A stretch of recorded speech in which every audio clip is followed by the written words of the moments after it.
Businessman and presidential candidate of Change Ghana Robert Badal is encouraging Guyanese not to fall for what he calls the nonsense of the opposition People's Progressive Party Civic on its promise to reopen those sugar estates that were closed under the coalition government. The opposition, which enjoys some support from workers attached to the sugar industry, has been campaigning heavily on the topic of reopening those estates up for divestment. However, Badal says such is just impossible. You know, from what I know of sugar, and when time has elapsed and you neglect the cultivation, and though, you know, it's not possible to bring it back. It's like you have to replant everything. First of all, what you have to do, you got to clean all the drainage canals. You see trees growing in those canals at Enmore, right? The other thing, you got to buy ponds to transport the cane. You first got to plant the cane. Then you got to take a year to get the crop, right?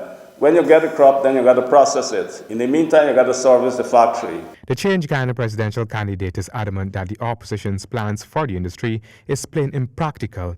He called out the opposition for being dishonest. I would say,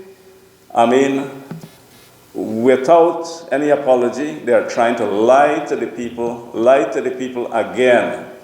You cannot close a sugar estate and after a year open that sugar estate. It's impossible. He reasoned that focus should be placed instead on making the functional estates profitable. And understand just today that the workers at Albion haven't been paid for 2 weeks now, right?